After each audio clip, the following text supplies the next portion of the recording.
In this unique and crazy time, our desire is, as it's always been, to be the church, drawing people closer to God, helping people live as disciples of Jesus Christ, and finding ways to reach out and to help those in need. If you've been out in our community recently, you've probably seen the banners that ask our neighbors, how can we help? If you would like to, you can come by Dick Kelly Park and pick up a yard sign of that question so that you can help get that word out to those around you. We don't know the needs that you or our community will have in the coming weeks, but we want to help in any way we can. I know as followers of Jesus Christ, that's a call on each of us to be the body of Christ and to help those in need. But this situation is different from our relief efforts in the past. With hurricanes and tornadoes, we all know what to do. We all jump in. We know how to respond. But this situation with the coronavirus is very different. We've all been asked to stay home and to restrict our contact with other people. So we're trying to help those in need without putting you or our volunteers or those that we help in danger of being exposed to a virus that, well, none of us want. We've had a team of folks that have been working on how do we respond to this for about 2 weeks. And we've been looking at different ways to respond as a congregation. How do we address the needs of our church and our community? And we have been organizing for whatever might come. Early on, we made the commitment that we would continue to worship every week. And we're prepared to make that happen no matter what restrictions are placed on us in the coming days. On the COVID-19 page on our website, we've even fixed the link where it says watch live stream.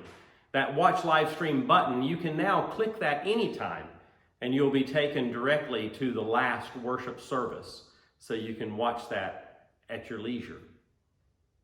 We've also made the commitment to work with and to assist as many of our mission partners as we safely can. We're finding ways to meet the needs of the homeless in the Birmingham community and to help others as well. And we are working hard to keep our connection as the body of Christ as strong as it can be. Our Thrive Student Ministries is very active on social media. They always have been, but they're even more active now, offering devotions and some different kinds of support for our students. Many of our youth small groups are now meeting on Zoom so that they can stay in community with each other. Our elementary and preschool ministries are supporting our parents in a variety of ways, and they're sending out Sunday school lessons every weekend. Also, our elementary kids are sending videos in of themselves saying this week's memory verse, and some of them are being very creative in how they do it. Some of our adult Sunday school classes and some of our small groups are also meeting through Zoom video conference calls. It allows them to stay connected. Each week in the notes, our church's newsletter, I will be sharing information on what our church is doing and ways for you to safely be involved. We'll also be posting on our Facebook page and our Instagram page frequently, letting you stay connected. And beginning on March the 29th, Sherry Harris will be leading us through a special video series as she walks us through praying the Stations of the Cross. And starting tomorrow through a video devotion, the clergy of the church will be helping each of us journey toward Jerusalem. Using readings from the Gospel of Luke, we'll be following Jesus as he makes that final journey.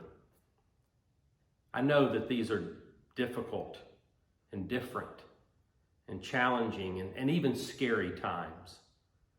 But in this time of seeming constant change, we are confident that we serve a God who is the same yesterday, today, and forever. And we put our full trust in him.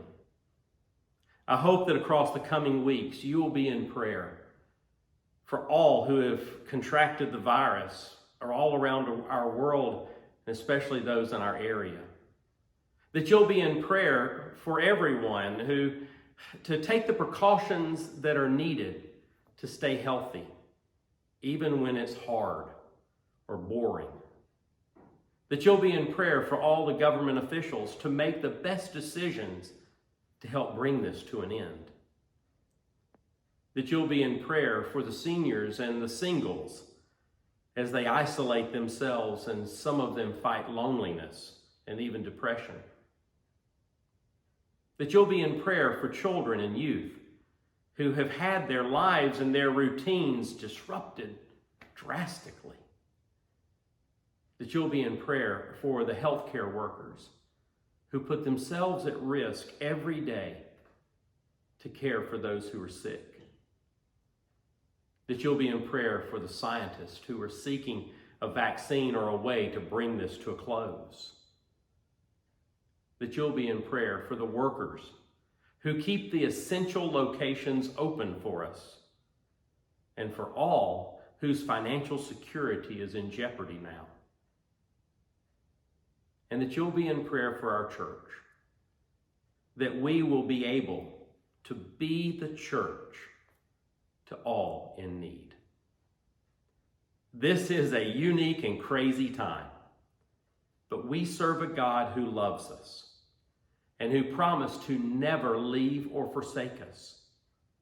And so my prayer is that even in this time, we will draw closer to God and even to each other as we find new ways to be his church.